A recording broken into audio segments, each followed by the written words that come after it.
Hello, hello, hello, and welcome to the Rag Company Podcast, where I, Dane Hennon, your host, along with Anthony Fisher, co-host, are here in the studio, and our other fellow co-host, Levi Gates, who's on the wrong side, by the way, with these tags, but that's okay. It's just the way it goes.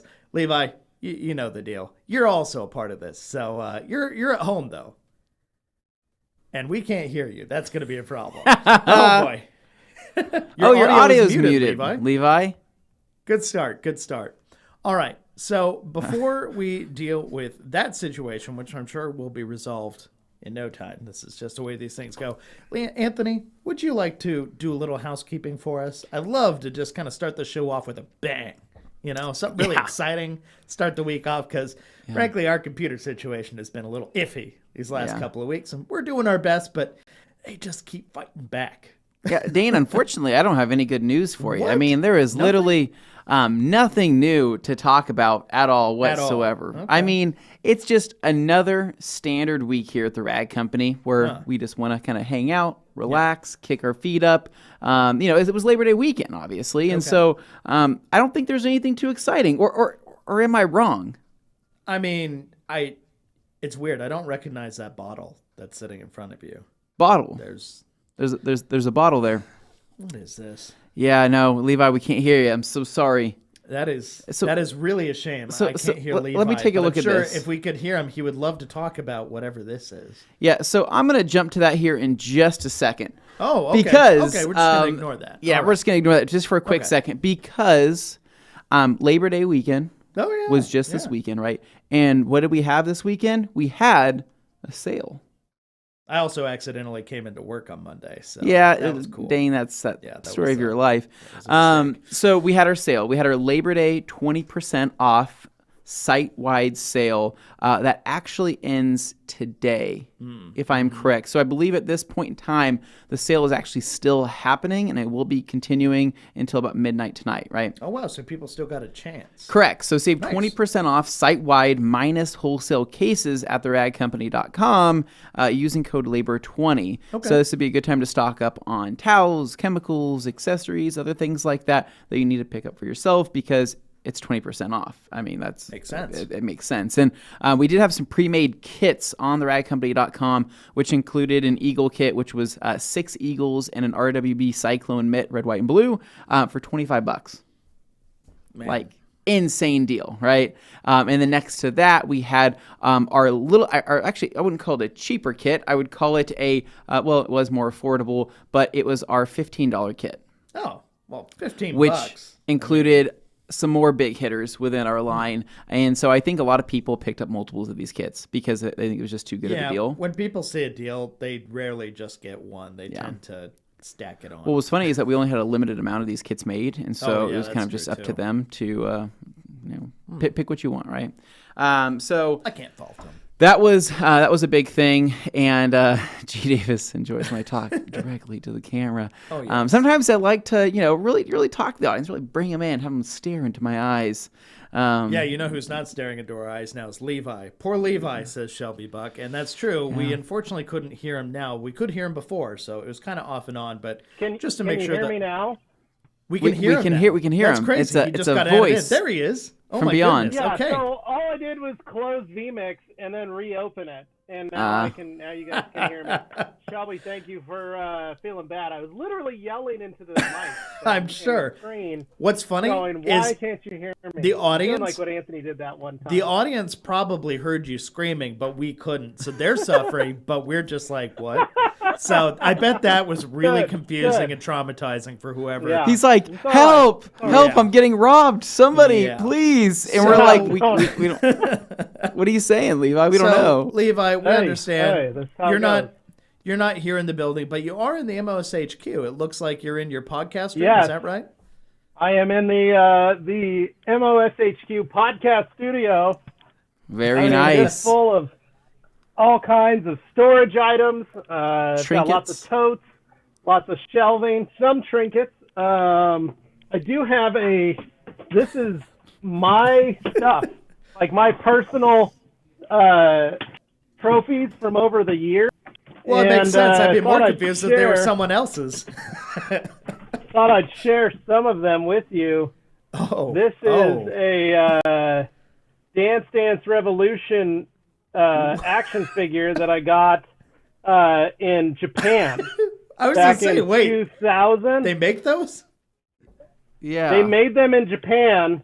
I paid 400 yen for him.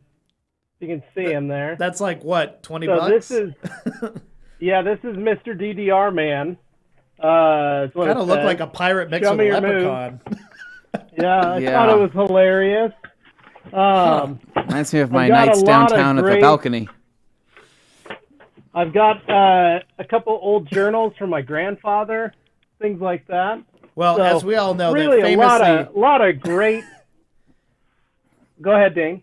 That famously visual medium known as podcasting for people listening in the future. All right. So Dane, other it's than just that, another reason for them. It's a reason for them to go to the Rag Company podcast and watch the episode, because you never know what's going to happen. That's true. If they just went to YouTube, this would all be solved. It's true. Yeah, totally. So 100%. Carrying on, Anthony, it felt like you were on the verge of saying something. Yes, it was right at the tip of your tongue. So, so I will say that this is a big week for us here at the Rag Company, not just because of the sale, not just because of all of our fun video stuff going on. I guess. Long story short, we are having some mass technical issues with some video content. Just to be completely transparent, basically the lost corrupted footage variety, where it's like truly bad, and we're scrambling to try and like make it work. Yeah, so it's been a pretty rough couple weeks for the media team, and especially the editors. Apologize if you saw like a glitch or two in the videos. That was literally those were the best exports out of all of them. So we're doing everything we can, but we just want you to know we do acknowledge and realize we see it. We know it's there. So if you can, in the comments, please drop a big thank you to Nick, Tim, Glenn, Seabass, Jimmy, Gabe, other Anthony you haven't met yet, on being able to pivot and make a lot of this stuff happen, because honestly, I think without our team, I think there would have been nothing coming out. Huge so kudos to all of they've been them doing for awesome. making it possible. And I will say, when I came in by accident on Monday, aka Labor Day, when I shouldn't have come to work, but I came in, early, did the whole thing. I showed up here. Nick was already here. He was working on the server trying to fix it. So huge shout out to that guy. Like he works so hard, and I just want everybody to acknowledge that. See that. Yeah. So they've been working super hard to make this happen. So, anyways, so I guess let's get into the elephant in the room. I mean, it's not that big. It's not that big. It's actually pretty good size. I could fit it in a tool belt. It's roughly a pint, right? It's roughly a pint-size elephant, as some would say. Yeah, you could say that. Yeah, it's not that big. About a pint. I think it's 16 flow ounces. Yeah, but I think that's actually a 500 milliliter, 16.9. Yeah. You got it, Levi. Okay. So now is finally the week that we can finally talk about what was formerly known as DM, right? And it was formerly known as the product with no name in the comments. People would type it and it was blurring it out for some reason. And there was just some weird technical issues that we didn't know. Like I think it was on blocker, it's like on YouTube side of things, right? So today we're going to be talking a little bit more about PNS Dream Maker. Wow, he said it. You guys didn't see that coming, did you? We're actually talking about it this week. So I said the name. You should feel special. As a small group watching this right now, you're getting the exclusive. Yeah, so this Thursday will kind of be a bigger event in terms of talking about and answering everybody's questions. We want to make this Q&A really fun. We actually are going to be having some special guests on the show from PNS to help us talk about the product. But I kind of wanted to give you some information from us here at the Rag Company on what it is, why it exists, why we're carrying it. Is it something that we believe in? Is it something that we like, and whatnot? And so last Friday, I actually posted a picture of Dream Maker on Instagram, and one of the comments I saw in there that kind of it stung a nerve for me, but in like a protective way, was that somebody said, "I hope that PNS doesn't become another chemical, guys." I've seen this mantra repeated by people. For people who spend circles in other kinds of echo chambers and things online, you hear the term terminally online. And I think that term applies to some people who literally live online in the world of detailing. where they see these things and they think everyone else thinks and feels the same way when they don't realize there are hundreds of thousands to millions of people out there who don't hear this stuff constantly. They don't see these products being thrown in your face constantly. It's different once you step outside the bubble. So for the folks who hear this stuff all the time, they may think, oh, another product that does this thing. But to a lot of people, it's different. So it's just understanding context is important. But go ahead and explain what they should know about it. So I guess what I want to say before that is that going back to the whole, staring right into the camera, going back to the whole thing of P&S becoming another chemical guys, right, or becoming another company that's going to put out a lot of the same product over and over again. P&S has been around for 60 years, right? 60 great years. They've been making products for, generations now, right? Four cars, right? And what some people don't know about P&S is that they do such a great job in terms of keeping certain products under wraps, and I think they also do such a great job of kind of reformulating their own products, but not necessarily changing the name, right, and not marketing it as something different. And so with so many years of chemical experience in making stuff, they've had a line, they've had a staple line for so many years, right? But as technology has continued to develop in terms of detailing chemicals, they have adjusted, made new things over the years. But if you think about it, within the last 4 or 5 years that the Rennie Doyle Double Black line has existed, they've had their staple products within that line, and then products that they've had in their professional line that they sell to car washes, big detailing distributors, and things like that. Box truck distributors, those type of products.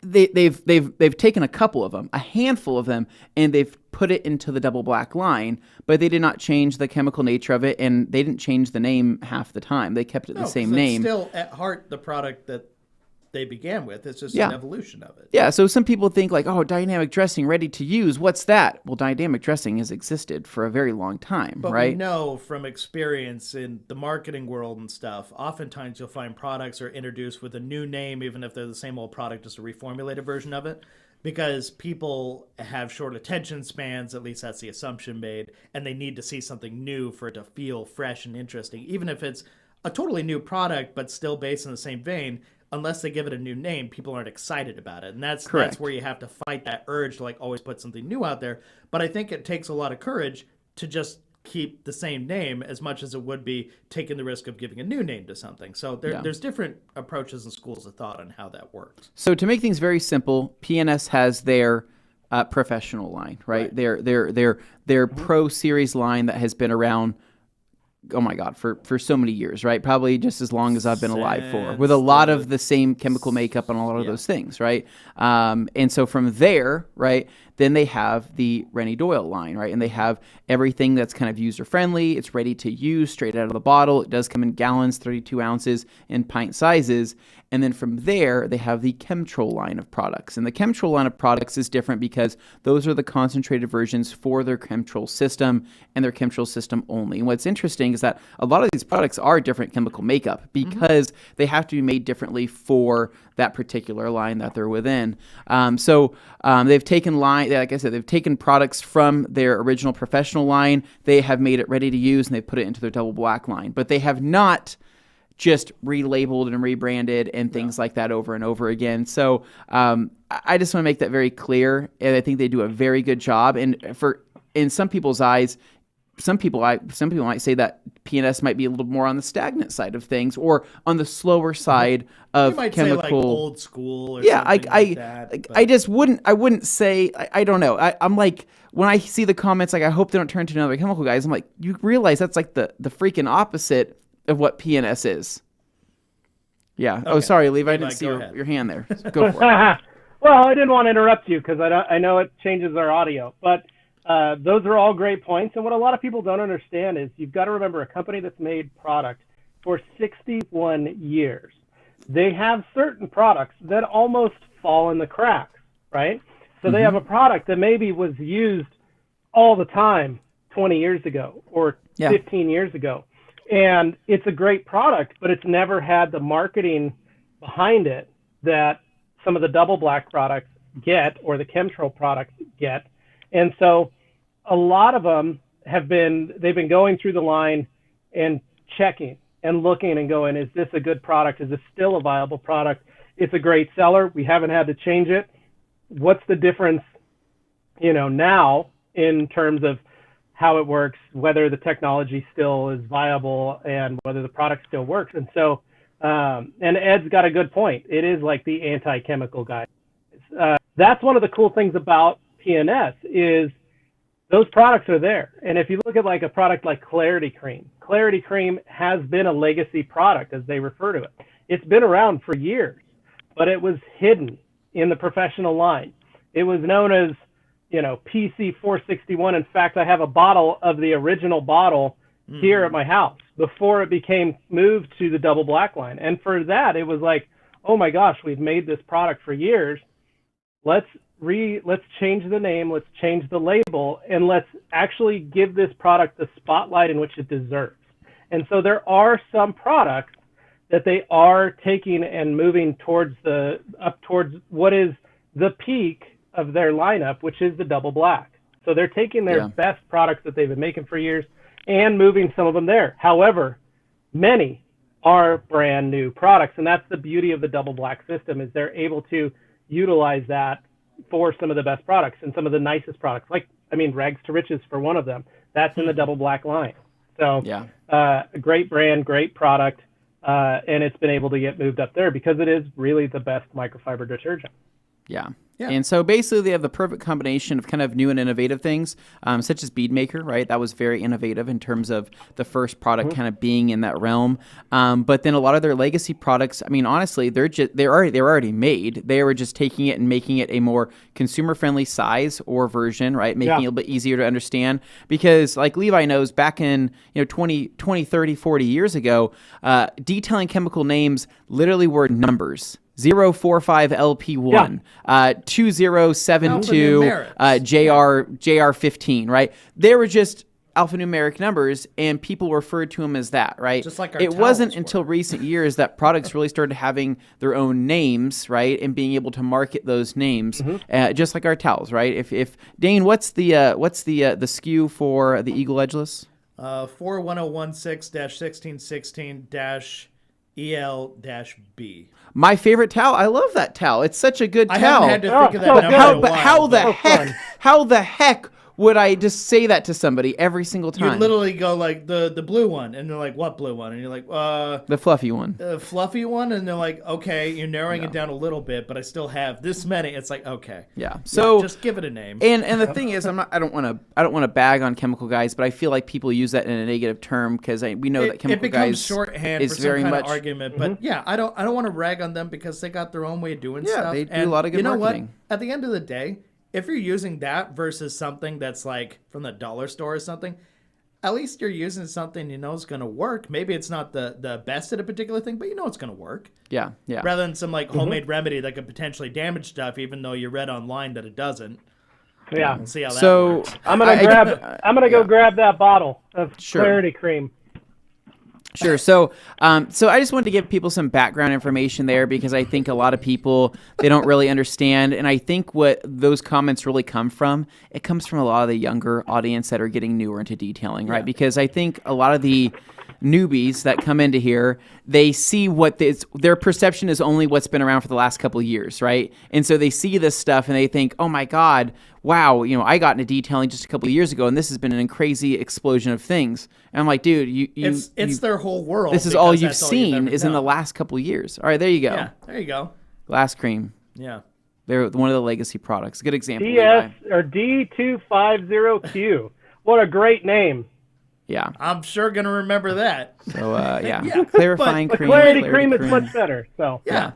It has it right in the so name, I just want to give a huge shout to the PNS team, especially Bob and Dave, for keeping things as I guess as wholesome as possible, right, and keeping things as true as possible. Well, one thing I want to add to that is because I think some people have the assumption like, oh, old school, oh, this, that, like, oh, meaning like something doesn't work as good as good. That's not true at all, actually. Their stuff is fantastic. But I also want to point out that Dave and Bob especially, their mindset is they're willing to like come with the times and change and evolve and do all that stuff. It's not like somebody who's cemented in the past or anything like that. For those who aren't aware or don't know them, I just want to reinforce that they actually do, like, they move with the times and they understand what's going on in the world, and they do change with it, and the products are absolutely as up to date as anything else on the market. Yeah. So I guess jumping into this, right? So I want to lay out some very basic facts, and then I'll kind of get into some of the kind of a couple of the key points, right? So first off, Dream Maker is not Bead Maker. Bead Maker is not Dream Maker, right? Just because it has Maker in the name doesn't make it related. It does not replace. It does not replace it, right? Just like how Iron Buster exists and Brake Buster exists, right? Well, they both have Buster in the name. Both have Buster in the name, right? They're two completely different products, right? Oh wow! Just like part of this Maker series, right? So Playmaker, for example, was a Bead Maker infused polish. Moving past that, right? Now you have Dream Maker, right? It's the next product that's kind of used Maker in the name. So Dream Maker is not a polymer spray sealant. It is not a wax, right? Okay. It is not a cleaner. So it doesn't clean. It doesn't protect. What does it do? So Dream Maker does one thing. Okay. And one thing only. What's that? It adds gloss. Right, and so I know that some people are like, "Oh my God, why does that exist?" So there's two ways you can look at that. It's either refreshingly simple, or, well, that's dumb. Why don't I just get a product that does more things? Yeah, right. So this is how I look at it, right? Bead Maker has been around now for several years. Bead Maker is one of the most popular spray sealants on the market today. Through hype and anti-hype and arguments galore, however you want to twist it, right? There is no denying that Bead Maker is hands down one of the most popular products in the world today, right? From a consumer perspective, from a professional perspective, to everybody in between there, right? Enthusiasts, you name it. People love Bead Maker, and people use a lot of Bead Maker. Bead Maker is a protective product. It does add gloss. It does add slickness. It does add UV protection. It adds those things that you really want from a spray sealant. But we've now been so kind of consumed by protective products, right, in this day and age, that we're using so much of them, right? To the point that you're ending up with side effects. And correct. And there is a point, right? It's like taking a vitamin every single day, right? You need a vitamin. You need to take a vitamin to stay healthy. You need to stay up on your iron. You need to stay up on all your magnesium, all your things like that, right?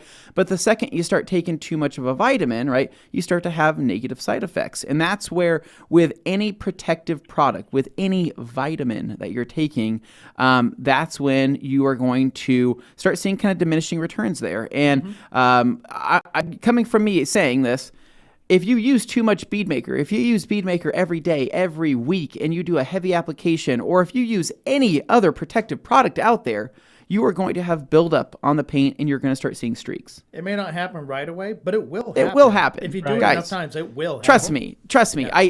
Working in this industry, I see it every single day. It's people that have ceramic coatings with a wax on top of ceramic coating, with another spray sealant on top of that, with a quick detailer on top of that, and then they top it off with Bead Maker, and they say, "It streaks on me." What a crappy product. Yeah, and then you write it off as the product's fault when it was clearly you're just not paying attention to how much stuff you're putting on here because you're just chasing this insane ideal of what you're wanting. Or you have the people that literally soak their car in Bead Maker, and then they go and try to wipe it off, and they're like, "Man, it's stuck all over the car. I can't get it off." Like, well, you didn't read the directions. Spray and wipe. Don't just let it sit. Don't just, Yeah. So basically it came down to, we talked with the PNS team. I talked with Bob. I talked with Dave about this before this even ever came to light. And I told them, because they said, how do we address, people having issues with adding too much protection? Like, what do you do about that, right? And I said, well, it's very simple. I said, the reason why people are adding so much protection, especially in this day and age where you have the products that you have now that add slickness and add gloss, right? They like the tactile feel. They like knowing that they are adding something to their paint, to their vehicle. It's not like an alcohol wipe that immediately evaporates. With results, right, that gives them feedback on the towel, that gives them a visual change within the way the vehicle looks and so on. I said that's what they're obsessed with. They love that portion, right? They're not sitting there laying on BeadMaker saying, I'm adding so much protection to this car. If the car is already protected, they know the car's protected. Or at least they should know the car's protected from a previous ceramic coat, from a previous sealant, from a previous BeadMaker application 2 days ago. They should know that in their head. And if they don't know that, then they shouldn't be using those products every single day, right? They need to take a moment to get it. Take a moment to understand, right? So I said, why is there not a product in the P&S line that, let's just say, doesn't add protection but gives them all of the tactile feel and gives them all the gloss that they could want? And instead of taking a product and actually having to sacrifice certain aspects of something, right? Why not go full concentrate, or not full concentrate, but ready to use in the form of being able to highlight what a product can do best, right? And so I said, if you were to essentially reformulate something, from scratch, start to finish, and say this product is intended to add gloss and is intended to add slickness, and that's all, right? And focus the chemistry on that rather than trying to figure out a way to add a little bit of protection or add, 6 months worth of protection, right? Because at that point, the product can start to get too convoluted and too complicated, and you're sacrificing something in that realm. You're right? trying to be a jack of all trades, and you wind up being a master of none. Yeah, right. And so that's where I say, if we can focus on being a master of something, right, then how can we focus on being a master of this? Yes, a master of shine, right? That is an opportunity. Master of gloss, perhaps. So, and here we go. So David pulls up a good point. He says, in all honesty, I have streaky paint from too much protection. That's why I haven't washed in 3 weeks until this weekend, right? And so I want people to be able to wash their cars every week. I want people to be able to enjoy using the products. And so hence why this product has kind of come to light. So DreamMaker is a show car gloss amplifier. Technically, the full name, if we want to start from finish here, the P&S Double Black Rennie Doyle Collection McCall's DreamMaker Show Car Gloss Amplifier. Holy crap, if that's not the longest freaking name, right? If that's not the longest name, I think they took all the additives, right, out of all the other products, and they said, let's just go ahead and put that in word form. Well, it's like when you do the autocorrect game where you just keep hitting a word and it picks what comes next, and it just keeps going. Yeah. So now going into kind of the history of this, right? DreamMaker came about, and I think the whole idea really resonated the best with the P&S team because, as many people know, the P&S team is greatly involved with the McCall's Motorworks Revival, right? And the event in Monterey, Car Week, for that and the Quail, right? They have a team with Rennie Doyle that goes down and details Gordon McCall's, event. Pretty McCall's much, literally, the Motorworks Revival event is detailed by the P&S team. Levi. I want to preface this real quick. This is how important this car show party, the Motorworks Revival, is. Gordon literally just sold the party to Haggerty. So he was able to sell a car show and sell the rights and everything, including the use of the Detail Mafia and all this stuff for this show. Apparently, the Detail Mafia got added into the contract so that, hey, we're still going to be able to go every year. But that's how important this is. He sold it to a major company called, like Haggerty, who does insurance and stuff.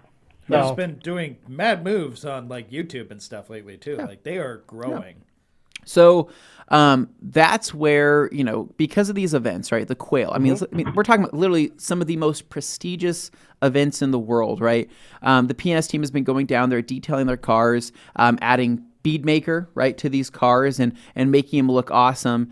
And that's where, I think with this whole talk of having a show spray, that's where this made the most sense, right? For these dream cars, as some would say, right? They are never going to look better than when they are sitting on that lawn on that day. Oh, yeah, absolutely. At no 100%. Other point, except maybe the next time they're brought out to that show, they're not going to look that good. So why not take it that extra bit, however far you can push it, That's the whole point of this, is to get it to that level. Yeah. So Gordon McCall himself endorsed this product, right? So he actually came up to the Rag Company. We shot a couple of videos with it. And he was completely on board because we said, hey, this show is so important to the PNS team. I mean, it's literally the highlight of the year for them. Yeah. I mean, even more so than SEMA. I mean, really, guys, it's seriously, it's a big event. And how can we, basically collaboratively, pull this together? And so Gordon wanted to see the product. He wanted to use the product. He wanted to see what it was all about. And we explained to him, we said, hey, these cars that are already coming to these shows look amazing, but how can we give them an extra edge? How can we add more gloss? And how can we amplify the way that they look for a short period of time, right, to be able to make this happen? And that's where the chemistry started coming together, and that's kind of where everything started taking place. So basically, Gordon McCall himself endorsed the product. He endorsed it for Monterey Car Week as being the official kind of show spray. Now, don't let that limit you, because some people might think, well, is this only for dream cars? Is it only for show cars? No. If your paint is looking a little iffy, but it's got some depth to it, this will add to that depth. Even if it's scratched or whatever, you can still add to what is there. Of course, not going to replace polishing a car first and doing all that, but you can put that, just like Beadmaker, you can put it over stuff. Yeah. So I will say that I sanded my truck with 3,000 grit sandpaper and then sprayed part of the door, a section of it, with Dreammaker, and it did get glossier. It didn't with 3,000, yeah, I know. Everything, but you could see a difference in the gloss level. It was crazy. Absolutely insane to go like, whoa, even at that level, it added some depth and some gloss into that finish. Yeah. So yeah. You're not hiding anything by using it. It's not like it's going to fill in imperfections, that kind of thing, the way you might be thinking. No, this is purely to take what is there and enhance what is there. Yeah. So it's basically enhancing it so much. So, I'll read you just a quick bit here. So, Dreammaker, designed for the McCall detailing team during Monterey Car Week, this is the latest in gloss technology. Dreammaker is an exterior show spray that amplifies the gloss of single-stage and clear-coated paint. Safe for all existing protection, including Beadmaker, this will continue to improve the look and feel of glossy surfaces. This is our answer to dream cars, show cars, and everyday drivers that need an edge on the competition. So... Little question there, too. Here we go. I know it's not a Q&A, but can I remove protection with lacquer thinner? I think absolutely, if you wanted to, but I would try something a little bit least aggressive first. Maybe try an IPA wipe down first and see what happens there. Or just wash it. Yeah. Okay, so moving on from there, this is the product that we used for the entire Monterey Car Week. We used it on every single car that we could get our hands on there. And it was funny because even the team from PNS, even the Detail Mafia, this was their first time ever using this, and they were kind of confused as well. I gave them the explanation. Bob gave them the explanation, said, hey, this is what this product is. And you could tell they were like, well, what do you mean we're not using Beadmaker, right? Are we not adding protection to these cars? And I said, no, we can absolutely add protection. But before that show starts, we are absolutely going to be adding Dreammaker. And they said, okay, well, let's give it a shot.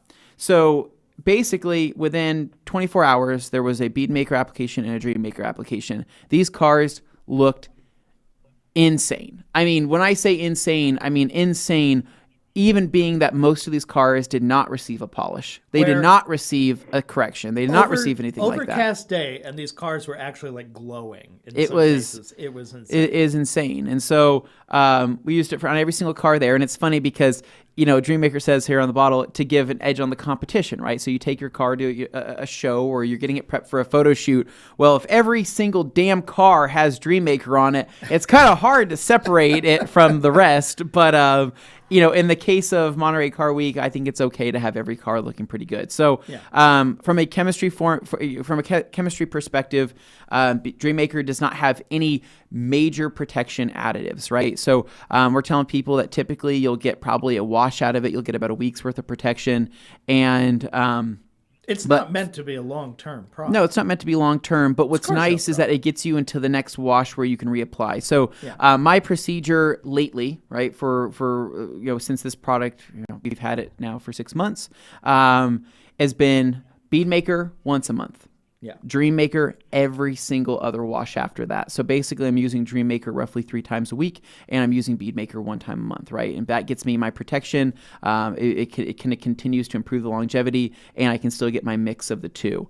Now, Dreammaker does not have any cleaning properties to it, right? So it does not have any type of emulsifiers, any other types of polymers to help with the cleaning process. So you have to apply this to a clean car. So whether you would like to use this in the form of a drying aid, because it works fantastic as a drying aid, but if you're going to be applying it, we highly recommend hitting it with paint gloss first, just to clean everything. Paint gloss actually has cleaners in it.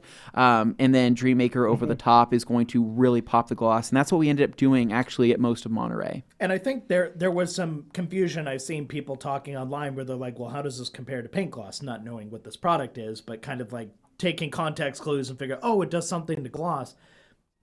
Paint gloss is actually more of like a cleaning product. It's going to actually clean. Gloss isn't the name. And yes, by cleaning stuff, it does enhance gloss that way. But this is an actual gloss enhancer. This is not a cleaning product. This does not protect.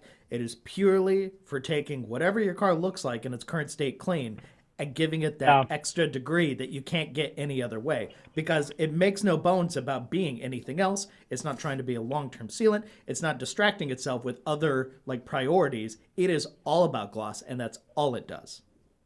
Yeah. So for those wondering, I was going to say paint gloss has encapsulation properties so that it can remove dust from the surface.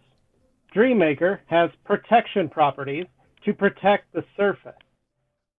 Dreammaker has you said Dreammaker gloss twice. properties. Beadmaker is what you meant No, to I say. said Beadmaker. I mean, Beadmaker is protection. Dreammaker is gloss. So, although like Miller Detailing says, yes, it's not going to be slicker than Beadmaker because that's not what its job is. Its job is to create a massive amount of gloss. And also, for those of you guys, just wondering, it does make that car stay cleaner, longer looking. Even though it's only last week. Anthony, you've washed your car, put Dreammaker on, showed up during the week, and that car is dripping. It's crazy how nice it looks. So it does have, so Dreammaker does have more anti-static properties than I was going to say, because I wanted to address does, that, because I know where people's heads might be going next, and that is, oh, well, does it attract anything? Is it, going to have some magnetic properties? But no, it's anti-static. No, it is more anti-static than Beadmaker. And all of our testing that we've done, it's a pretty drastic improvement. And I think that's because of the lack of protection within it.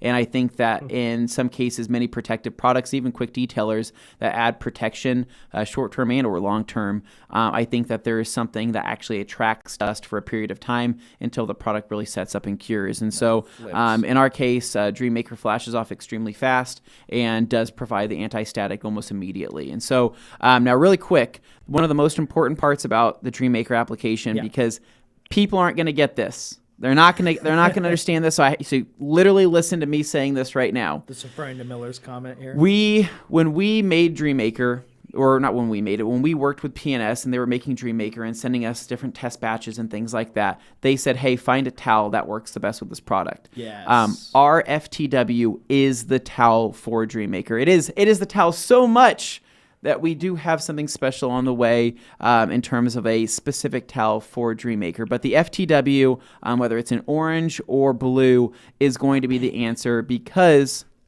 of the pile of the towel. We find that a very short loop twist pile towel works the best and prevents any types of smearing or anything like that, because this product actually has quite a bit of body to it. And that's why it's so different from other sprays that we've used, because when you spray this on a surface, if you choose to spray it within a towel, right, you actually see the product sitting on the surface in terms of like a thickness, right? That's the best way to describe it. The viscosity to it.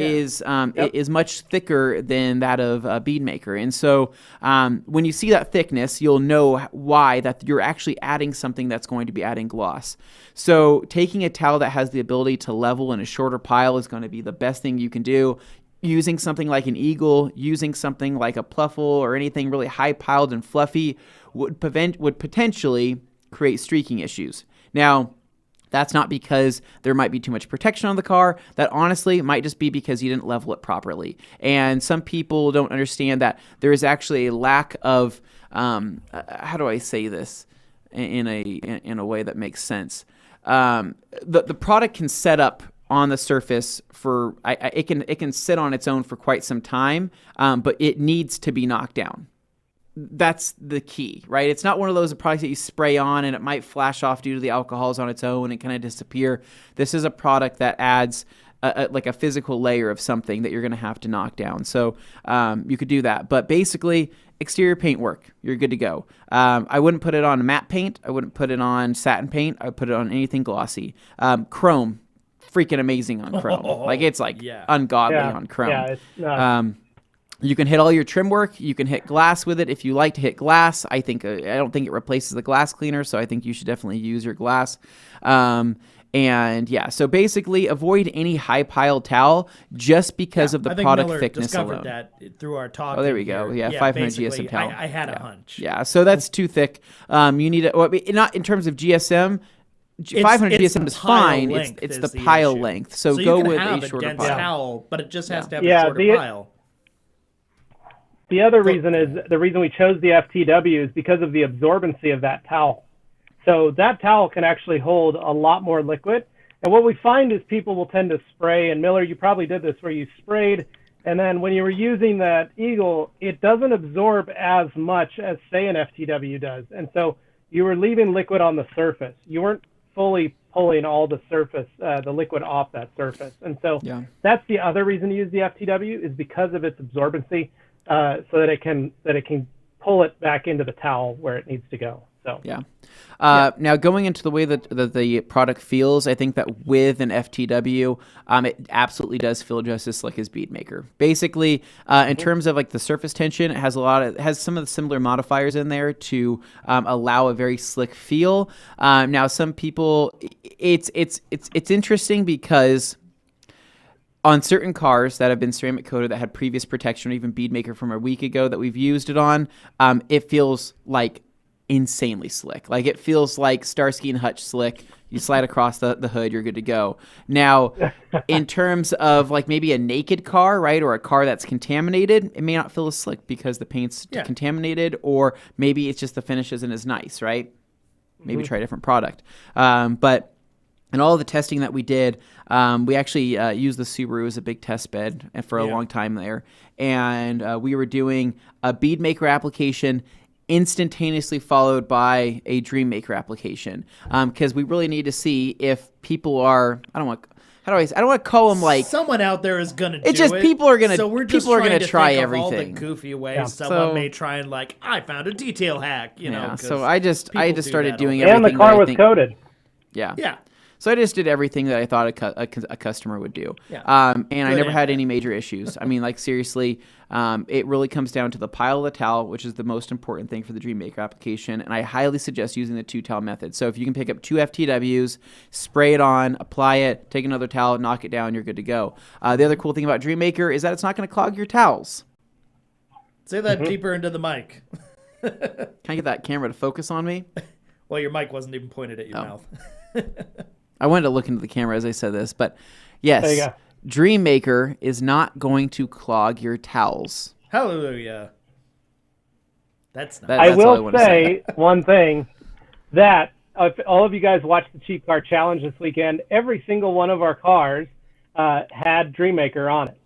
We were using Dreammaker at the Hidden Springs Car Show on our vehicles, just so that we could test it and make sure, along with the FTW and the new hotness that's coming, we were able to get those cars looking that great. So if you go back and watch that scene where Glenn pans across all 3, the cars were super glossy at the car show, and that's because we were wiping them down with Dreammaker. Does not fix crappily painted wheels, though, I'll have you know. No, it doesn't. It doesn't do that. Yeah. No. Yeah. So anyway, I think we're going to cover more of this on Thursday. We'll go a little bit more in depth on some more questions and things like that. But just know that this was a completely different product from the ground up from PNS, and so I was super pumped that they made something like this, because I think that this is definitely the answer for many of us that are just completely obsessed with Beadmaker in terms of the gloss and the feel, and want something without necessarily having to add protection. And I think this will be another big hitter in the line, and something that people look forward to and have fun playing with, every single week when they wash their car. I know that I've been. It's like Your red on the red Civic. It's better. like it's kind of dumb, honestly. When I look at it, I think, holy crap, and it's not just like a mental thing, right? Because that's the other thing too. People are like, is it like a placebo thing? I've done so many side-by-side tests. I've cut cars in half, applied a certain protection product that has high gloss, and then I've added this product. And I've gone back and forth, and I've looked at them and said, hey, does it look different?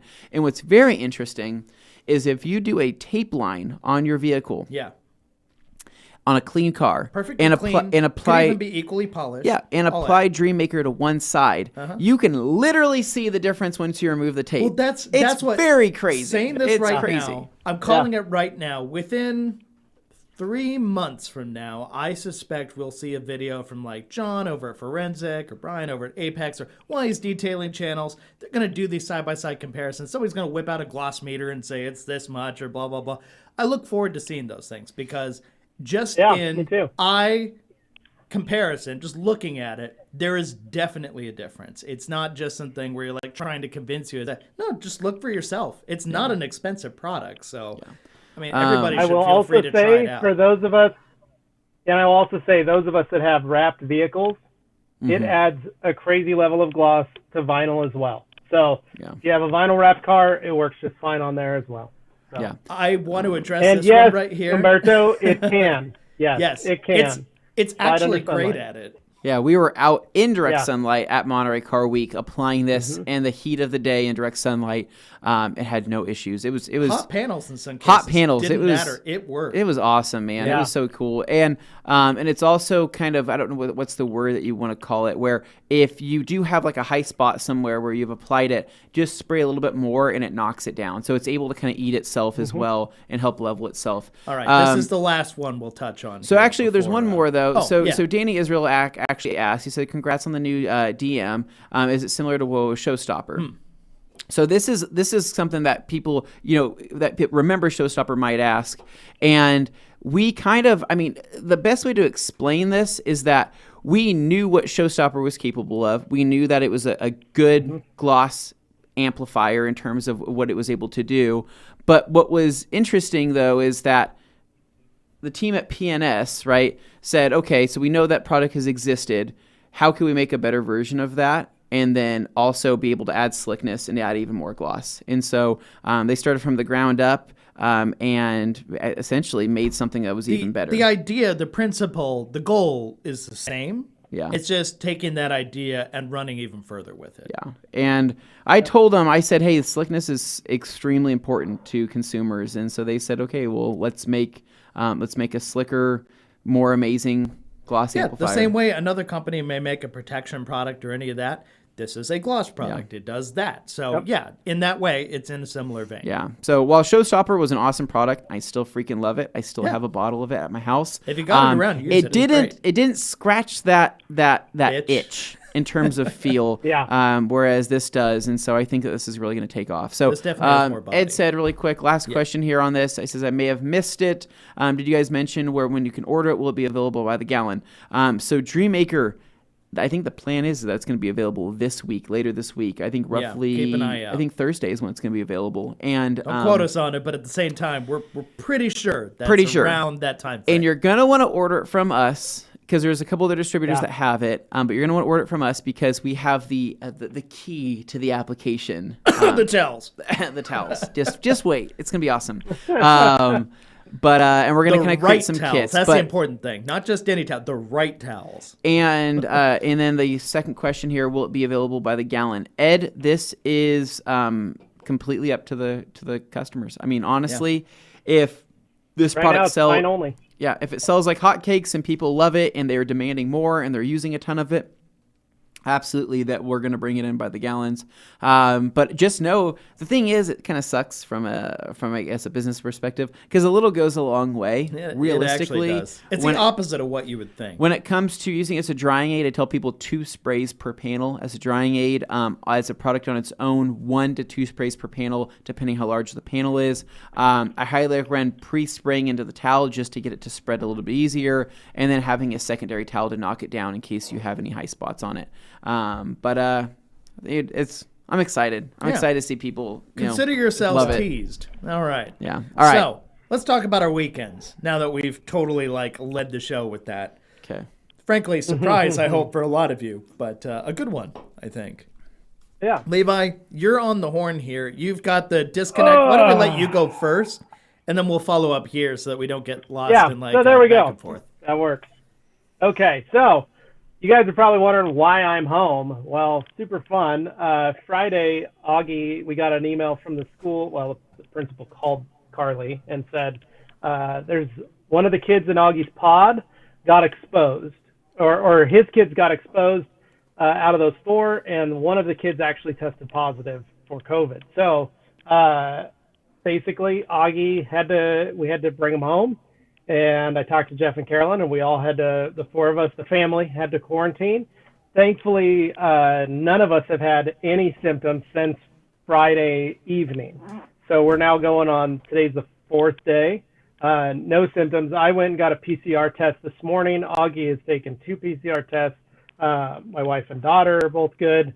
So that's what's up. So I'm waiting my results. As soon as I can get my PCR results back, then I'll be back in the studio. But we're trying to play it safe and keep everybody healthy and keep everybody going because it's been getting pretty crazy. So I spent the weekend literally hanging out at home the whole weekend. That's it? I didn't have anything to do. So I polished the Elantra. I polished Carly's car. And I utilized the new prototype product that I've been playing with that I know Anthony's itching to get his hands on. I think you need to put it on your wife's vehicle. I think so. So I put it on both cars. I thought it's pretty cool stuff. So I did that, and then picked up the garage, took the kids on some bike rides, and then we've been working on our pumpkin patch. We started pulling all our Halloween decorations out, because it's already September, and I have about 15. So these are all Christmas totes, but I pulled. This is the orange one right here. Let me see if I can get it. So that one, that is a Halloween tote that's empty, and I still have like 5 in the living room that I have to finish going through and unpacking. So we started getting the house decorated for Halloween. The pumpkin patch is looking fly, and I've got about 12 pumpkins that are getting close to harvesting. Augie's been taking a good care of those guys, and it's getting pretty nice. I wanted to take a video, and I totally spaced to go get a video of all our pumpkins because it looks pretty awesome.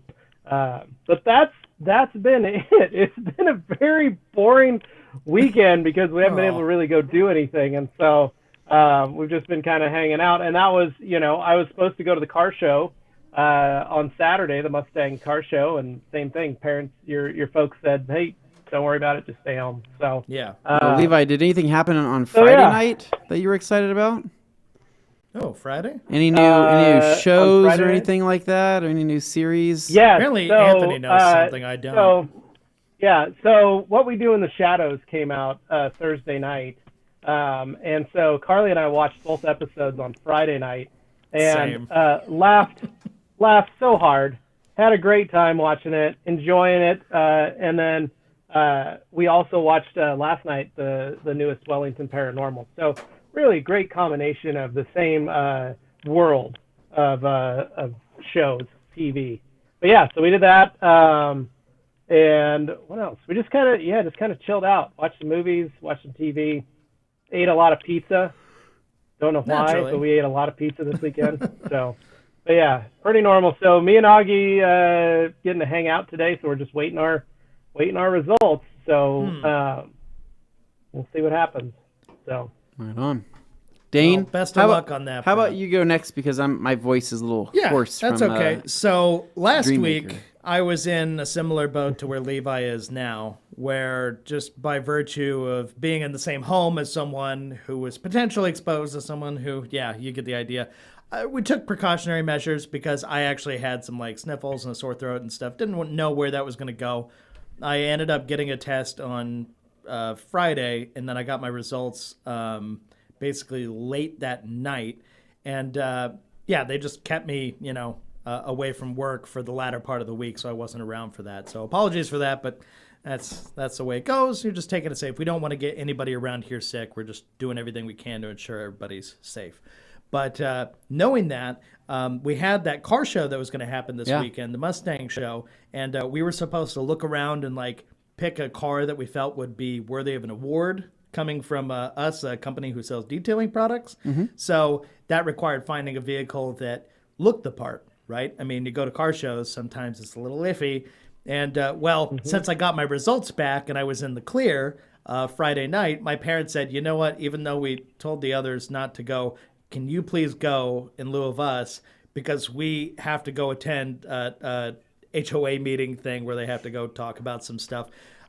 Basically, they said, can you please help pick a car so that when we come in later, we can like review what you've seen and decide like what's the right car to give an award to. But you're our feet on the ground. You have to go look. And I'm like, okay. And I didn't live too far from where the show's being held, so I thought, okay, I'll do this.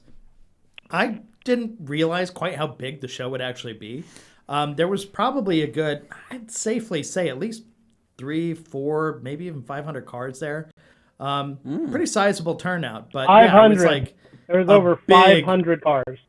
Big Mustang show. So they brought in basically all these Mustangs of all generations and other Ford-powered products. So you have like Cobras and, Panteras and stuff like that, which is very cool. This Mustang you see here was actually the one that I ended up deciding deserved the award. And it was the only one out of hundreds and hundreds of Mustangs that I looked through, because I really felt like it had to be a Mustang at a Mustang show that got the award. And I didn't want it to be a newer one because I felt like that would be too easy. But I didn't discount them entirely. I walked past a lot of them. This is like the only one I went by that actually had decent paint in the sun. All of these other ones that I looked at, it was sketchy at best. Like you'd find somewhere you're like, oh, this paint looks pretty good, and then you catch a certain section where like somebody had really gone to town with like towel and no lubrication, and it showed. For some reason, people really seem to love wiping down their trunks.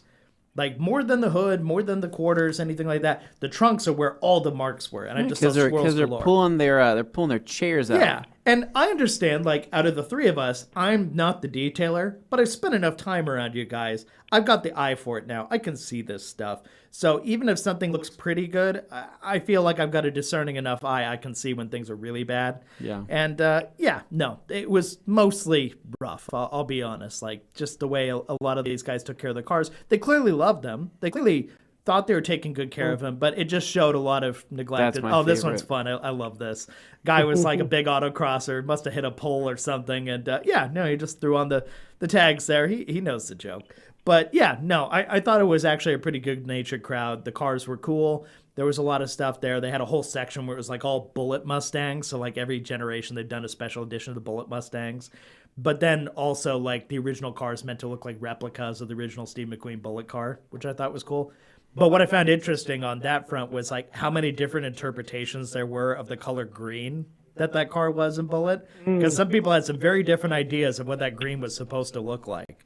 When you see them all parked next to each other, you're like, oh, that's very different from that one, yet they're all trying to achieve the same goal. And yes, G. Davis asked, any Mustang 2s or SVOs there? There was at least one SVO that I spied. I really liked that. You can always tell the SVO because the headlights are slightly different, but they're the Turbo 4 from back in the Fox Body days, which is very cool in its own right because, nowadays you got the EcoBoost and stuff, but it's been done before.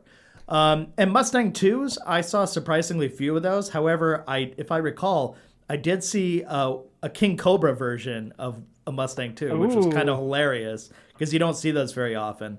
But I also saw 2 or 3 GT500 KRs, the King of the Road edition there. Very, very rare car. So there was some cool stuff there. No doubt about it. If you're into Mustangs, this would have been amazing. I guess it was the largest gathering of Mustangs in North America for this particular show. Dane, so what it is it's the International Mustang Show, and it is held by the Mustang Club of America. And what they do is they pick a city every year to host this car show in.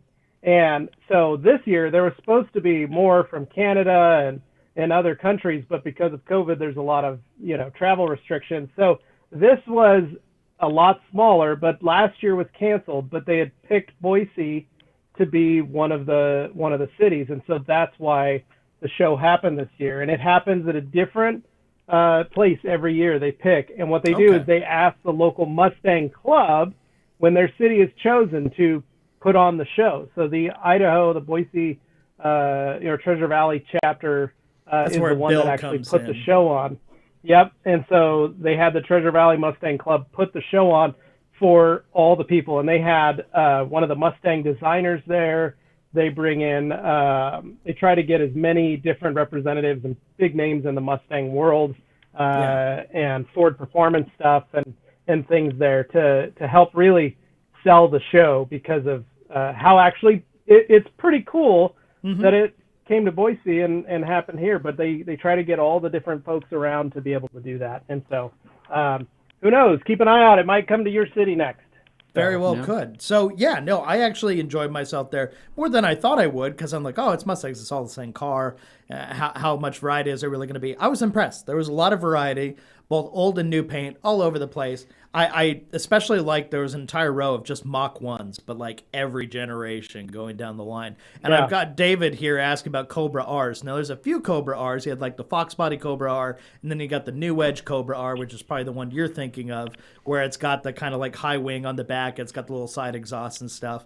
That one, I saw one for sure there. There may have been two. There weren't too many of those because I know those are pretty rare. But I always keep my eye out for the kind of special ones like that. So very cool, but really liked the show. And it was funny to see a lot of like old school modded Chevys driving around the loop of the park, just like spying, like what's going on in there. Let us in. Like there were guys in old Chevy pickups or like Corvettes and Camaros and stuff, like going around and just doing a loop, like trolling them or something. So that was kind of fun. But of course I showed up in the big truck because I thought, oh, what else am I gonna do? Right, that booty, the super booty, So good time. But anyway, I looked through a lot of cars. It was like a needle in a haystack finding one that didn't have swirls. But that particular Mach 1 I found was very nice, and those velocity stacks under the hood looked pretty sweet. That interior was like a baseball glove brown and everything. It was nuts. But very well done car. The thing I was going to point out here, though, about that was apparently I put my parents in kind of an awkward position. So they had the day after the show is when the Mustang clubs and everything got together, and they were going to do like their awards banquet, all that kind of stuff. And my folks were invited because we're one of the title sponsors to give an award. And, of course, there's other sponsors and stuff giving awards as well, and we were somewhere down the line. But the car I picked and sent to them, I said, okay, after hours and hours of looking, this is the one I can confidently say actually like deserves an award for good paint, that kind of thing. And it's a 60s Mustang, so at least it's older, even if the paint job's newer, at least people won't feel like I'm just picking a new car with good paint. Because frankly, some of the new cars there did not have good paint. But they started announcing the awards. And suddenly, my parents see, oh, that car's up there. It's getting an award now.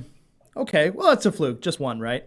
Hopefully not a lot, but, another award goes up. Goes to the same car. And it's like this, I forget his name, but this guy, like, wasn't even at the banquet to receive the awards for this car. And suddenly a third one goes, and they pick that car, too. And my parents are going, oh, my God, oh, no. Now it's just going to look like we're, like, totally bandwagoning here. Hey, and the fourth one goes. That's the show. So this car gets a fourth award, and they're just like, oh no. And then they get called up eventually. I don't know. They were like award number 6 or 7. Something else got like 5 or 6. So there you go. But they went up, And apparently they had to go up on the stage or the podium and 2 giant projector screens like on the side zone, like putting their image out there. You know my folks, they're kind of like introverts. They're not really like the outward kind of people. Yeah. They don't do that anymore. They used to be musicians, but they don't do that anymore. And this was an awkward scenario where apparently, like, on the computer system, they had it planned where they're like, okay, you told us what car you picked, so we already have it in the system ready to display it so everybody can see. And apparently, they put in the wrong car for my folks. No. So instead of 606, which was the number for the car that I told them was a good one, and they clearly had it, and they told these people 606, somebody entered 601, which is a different car, and I don't want to be on the hook for like picking a car that clearly has bad paint if that was the case, and then people go, that one won best paint? These rag company guys don't know what they're talking about. Like, that's your fear. But they wound up in the awkward situation of being on stage and seeing that and going, actually, we picked a different car. And then it gets switched over to 606. Shows the card. Everybody's just like, oh, this guy again. He won. So that awkward scenario, like, just of course, like, insult to injury, like putting that on my parents and like, everybody else picked this stuff. But not only did they pick the same car as everyone else, they had the awkward scenario of telling them, actually, it's a different one. So that you could just imagine like that awkward. Stage fright thing just kicking in, like, oh, fight or flight. Just it's awkward, but at the same time, like, you want to do right by the folks. They're sitting there, they're excited. They came all this way in many cases, very far away, and you just want to do right by them. But this was an unfortunate thing where, they swapped it. Anyway, that guy won a bunch of awards, but he wasn't even there to accept them. So that just makes it all the better. And I'm sure all the other Mustang people were super stoked about that. But anyway, that car deserved it. Frankly, after everything I looked at, it deserved every award it got. Yeah. But anyway, that was my experience at the car show there. Other than that, I took the opportunity, since I was already out and about and I was now in the clear, I decided to go over to a local dealership and peep a car I've been interested in because I can't help myself. I had a seat in a special car, and hearing about this. Yeah, no, these guys haven't heard about this. Took a seat in a special car. Didn't quite have the options I was looking for, but it's in the ballpark. I'm very interested, and I can't hear Levi anymore, but I assume he's screaming for joy. Yeah. So like, I took a peek, and everybody's like, "Oh my God, Dane, don't get another car." This one's special to me, so I'll just see where it goes. But all I know is, having sat in one now and felt the quality of the materials and seen like what it's really like, I am 99.9% sure that in the next, let's say, a half year, that's what you want to do. I'll be driving one around. So we'll see how that goes. So can you give us a hint at maybe would it be this specific car or just of this car? I'll put it this way: in its like category of modern cars, there's really not much else out there like it. Well, I mean, like the car that you looked at this weekend, would that be the car that you would want, or would it be of a different car, but literally a different car? But do we get to know what it is? So I want the mod. Well, I'm not giving everybody everything away because I don't know if it's going to happen yet. I'm not going to tell them that. But I will say it's the model I want. But that specific car was not the one I want. Okay. I want a different color. Was it the Lexus LC 500? No. Did you go to Peterson Lexus to look at it? Because there's a potential Brady Peterson maybe coming to our studio this week. Is that why, Dane? The owner of that dealership?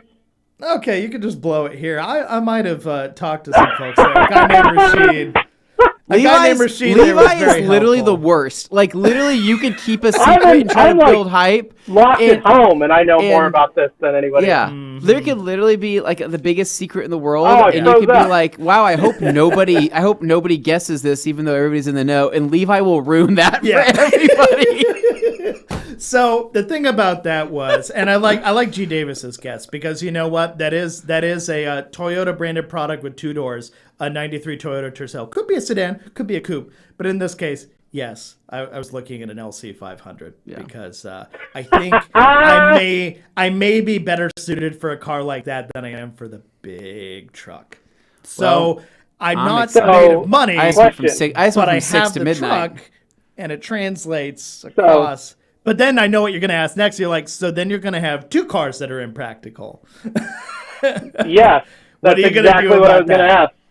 So that's the part. Here's what we're going to do. Dane's going to go look at buying a Sport Track. That's where we're going to go. Back to the sports track. I The guy is offering it back up. It's on Craigslist. Again, I would like to revert back to his roots. I will never, ever again. I refuse to own a vehicle that bores me that much.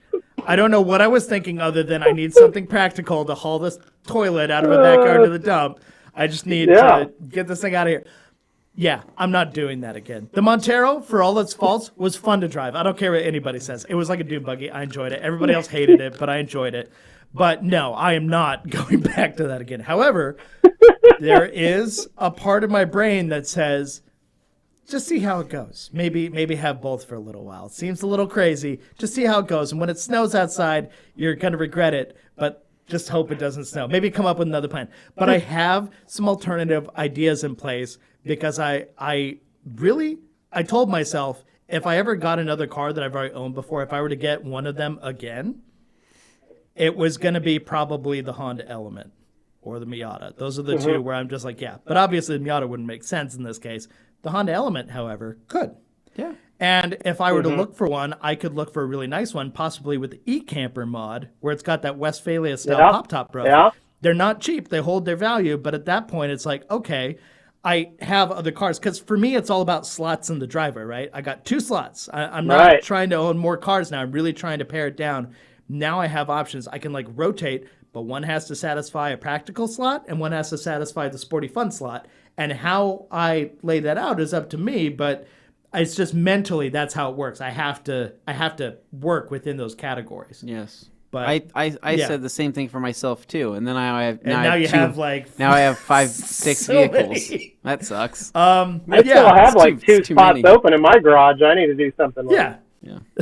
Okay. So I'm just throwing that out there. It's like, okay, I've done my research, and I'll be honest, I didn't feel like talking about it until I was sure, but I haven't researched this hard on a car since I was looking at the XKR and really like deciding if it was for me. And I've done the same level of research, if not more, into the LC, and I feel very strongly that it makes sense to me. LC, baby. Yeah, LG so all the way. That could potentially be the route it goes, which is great because it's like a dream car to me. I was like, oh, I'll never be able to do that. But now I'm just like thinking like, okay, I don't know how much longer like internal combustion cars are going to be available. And I'll kick myself down the road years later if I didn't take advantage of an opportunity when I had it. So I'm really looking at this now and going like, okay, find one that's depreciated a bit, maybe a couple years old, because they're actually like 4 years old at this point. You can find some out there. As long as it's not beat up. It's a Toyota product. It's a Lexus, so it's going to hold up to the abuse and stuff. But just find like a good pre-owned example, something like that. It's very strongly in my mind that is the route I'm going to go. So, I like the idea is out there. Cool. I like it. Yeah, so that's really the extent of what I did there. Other than that, I just I think I watched some Love Island and talk to other folks through, the podcast group. Oh, you know what else I want to talk about? And I think this applies to all of us. So this can involve all of us here. Although I know Anthony's going to want to talk about his weekend. The Subaru being available on Bring a Trailer. Yeah, it's amazing. The auction. That seems to be going swimmingly. And I just want to point out to anybody, I mean, obviously, if you're listening to this, you probably already know. Yeah. But go check it out. Go to Bring a Trailer, type in Subaru in the search bar. It's one of only 2 Subaru listings last I checked. The other one is like a Subaru 360, so very different car. But in this case, check out the STI, TRC Rex in this case. And I think a lot of people have really commented how much they like the presentation we've given with it. Yeah. Because they like seeing the series, they like seeing the work that's been done, but like in a more, not professional, but just like well-documented kind of way of showing it in a fun way that's engaging for people who are interested in the car. They could see it in action. Agreed. And they could see both the super sporty version, which has the Toyos and the Koenigs on it, or they can see the more daily driver-friendly one, which is basically the stock OEM BBSs with those tires on it. So it's a nice kind of pairing of both worlds. You get to decide what flavor you want to choose. Yeah. Very true. And right now it's sitting at $25,000, I believe. Heck yeah. I know. I'm excited. Big shout out to whoever's leading that right now. Yeah, thank you very much. Yeah, if you know somebody who would be interested in a Subaru WRX STI that's been well taken care of, has a lot fewer miles than most of them out there, and is an early U.S. example, tell them about this. Tell them to go look, because you can trust the people behind it. So Yeah. That was a big thing. But yeah, I just wanted to put that out there. Yep. Okay, so I guess my weekend, I'll try to recap this pretty quick. So you don't have to be quick. Go ahead. A little over our time here. Friday night was super chill. Me and Katie just went out, kind of enjoyed just a nice Friday night. And then Saturday, I actually ended up talking to quite a few potential buyers of my heap car, my budget car, kind of working around in the DMs, right? And so there's actually one person that's very specifically interested who is actually a big podcast Did follower. they reach out to you? TRC super fan, yes, they reached out to me. I also had actually Rennie Doyle himself reach out to me That's to say who I was asking. that he has a friend that's interested, and so even after he said all those things about it's weird, man. It's basically everybody's starting to come out of the woods now that they've seen it with the wheels on. Well, right? because it looks really good. that episode, it looks good. It looks like a real car now. It doesn't look like regular traffic. I know, and so everybody's coming out of the woodwork now. So just saying, if anybody's still, it's available at this point in time. I don't know for how much longer, but I spent some time talking with people about that. I ran some errands on Saturday, just kind of knocked out a couple things around the house. Nothing too exciting. I did end up taking the BMW out, the R9T, out for a motorcycle ride, and which is about time, man. I've had no time to ride. I wanted to get out there and just do a quick ride. It was kind of depressing. The ride I went on was the South Overland area. Okay. Like the Victory Road, kind of like not a lot great out there. Yeah, it's a beautiful area. It's mostly just flat. Did you go out by the prison? I didn't even go that far. Dane, you pause that. Yeah, I didn't even go that far. I went like I don't even remember. I went up kind of by the airport and kind of turned around, but like not great. I actually got home from the ride and Katie's like, "How was your ride? Was it awesome?" And I said, "Not really. It was just a lot of straight roads, and I had to remind myself that I don't like riding out that way. Anything north or like north of Eagle Road, awesome. Great time. It's always fun, right? Or even going out past, going towards like Idaho City, awesome time, right? East Boise's even great, but like the south area and the valley, not awesome. Just not great. But I did that and kind of I'm trying to organize because my house again after all that shiplap was done was still a mess and still kind of getting things cleaned up. And then I want to say on, I think it was on Saturday, I ordered myself, because I've been wanting this for a very long time, hook and reel, right? My favorite. That is definitely your place. It's a crawfish, boil, it's a restaurant that serves like good traditional. It's like your express, boils. But for seafood things. Yeah, so they do like crawfish, and you can do like crawfish with shrimp, with potatoes and the sausage and like the sauce. So I kind of went to town on some of that. It was delicious, and then got more housework done I think on Sunday. But then yesterday, Monday, was a huge just like I had a big honey-do list of just things. My nightmare in life is when my wife comes up to me and she says, "Can you hang this on the wall?" Right? And I know to most people you think hanging something, not that big of a task, right? To hang something. Of all the household duties, it's one of the more simple ones. Right. One of the more simple ones. Like maybe put a screw in the wall, maybe hang a command strip or anything like that. At worst, you have to put like an anchor in or something. At worst. You're so funny, Dane. You're so funny when you say things like that. So throughout my entire life, right, throughout all the houses I've lived in, right, from my 80s college house to my 90s next step up house to my all the houses I've kind of been in and out of, right, I have always had a hard time hanging things, right? Really? Always. I can never. You're such a DIYer on all these other fronts. No, I can hang stuff better than you. That doesn't make sense. No, you're much Dane. better DIYer than me. Anthony, is it the banging that is the problem? Like the banging of the hammer when you're trying to hang? No, what's the problem? No, so it's the screwing that seems to be the problem, right? Okay. So it's less of a bang problem and more of a screwing issue. Yeah. So here's my problem is that my wife specifically, right? Everything that she wants hung happens to be like the things that like need to be perfectly aligned, right? So the alignment. And they also happen to be the heaviest things ever, right? Who is designing 60-pound items to be hung from a wall? Psychopaths. Who does that, right? Okay. As long as it's not a TV. No, like not a TV. I'm talking like a mirror, or I'm talking like a picture frame.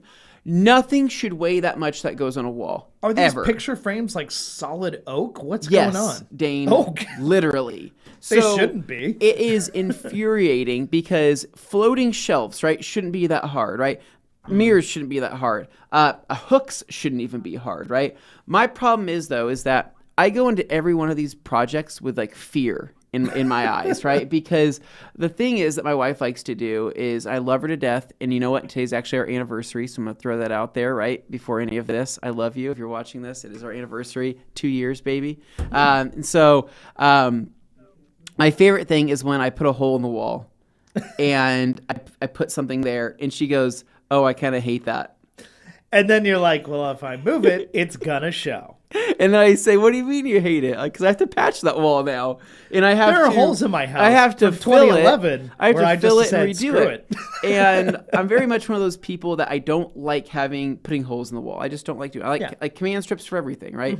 But of course, everything I've been hanging lately is all Can't do that with a drilling. 60-pound frame, though. Right. So how this shouldn't. works is that, everything I try to hang, right? Let's just say if it requires a hole this big, right?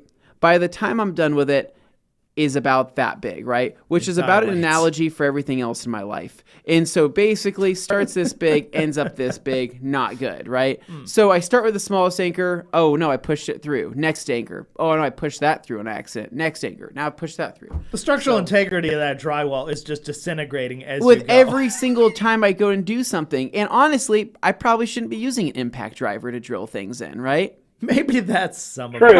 Probably Might be a little not. too much.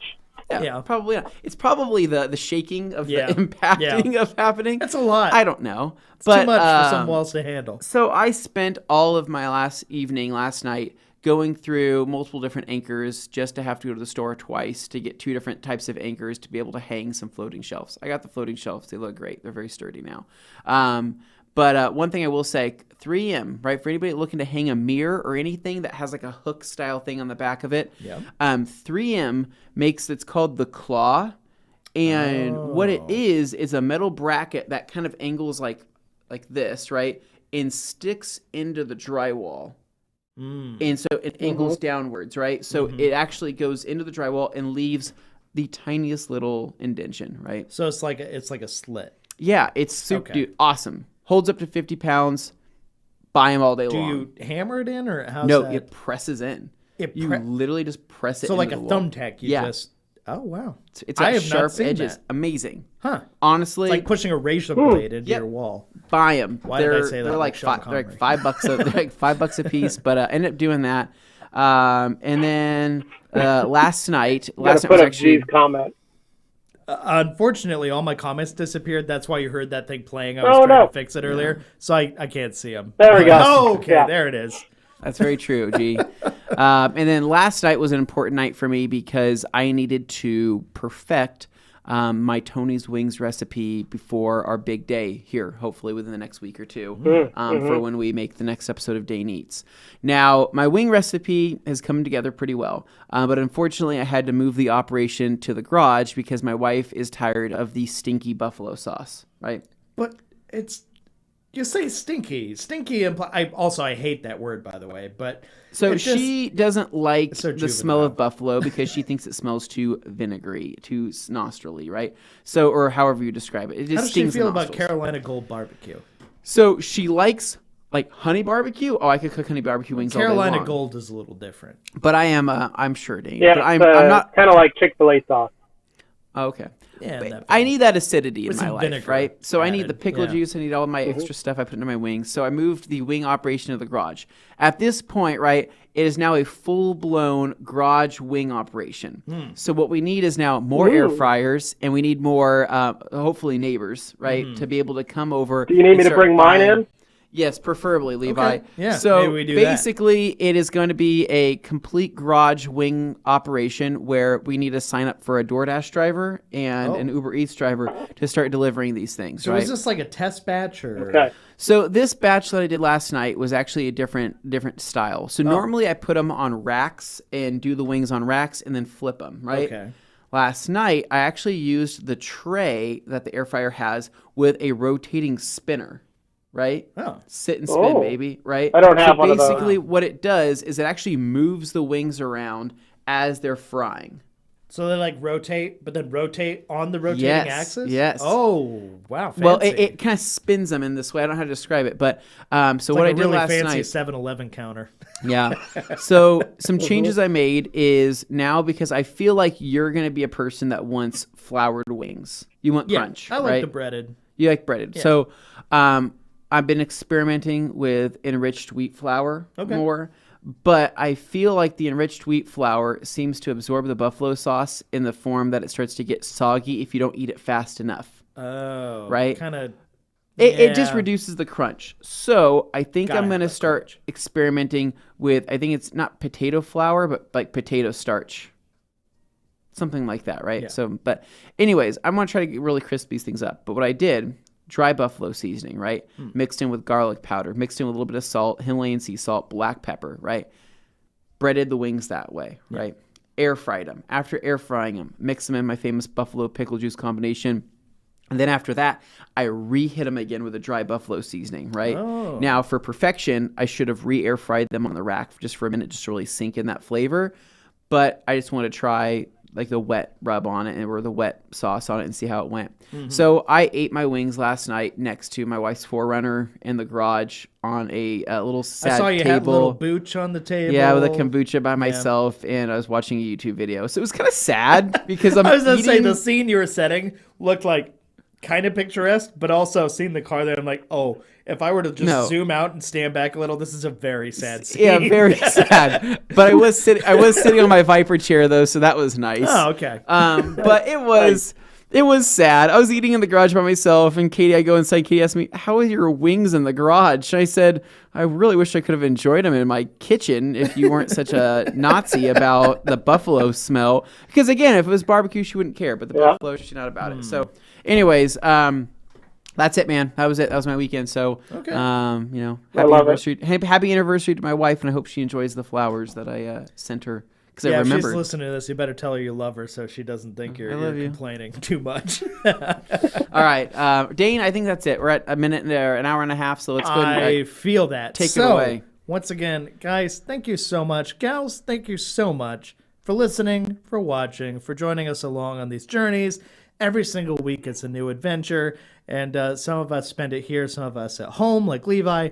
But overall, we're just here to have a good time, talk about towels, detailing products, all that stuff. So if you enjoy, and you know someone else who would enjoy, not only should you subscribe yourself, you should also tell someone else to do it as well, if you know somebody who'd be interested in this kind of thing. I feel like there's a lot of joy to be shared here, and hey, you never know when you're going to get a surprise, like a whole episode that starts talking about Dreammaker. So, it can happen at any time, and you never know, so you should be watching every opportunity you get. That's all I want to say. Thank you again, guys. And by the way, last thing to say is leave a review, if you could, please. We really appreciate it. Leave a comment down below, just saying something nice, negative, constructive, whatever you got, and leave a review wherever you get your podcast from, because it helps us reach more people. So, with that said, guys, take care. We'll see you later on the Q&A Thursday on the main channel later this week. All right. See you guys. See ya. See you guys.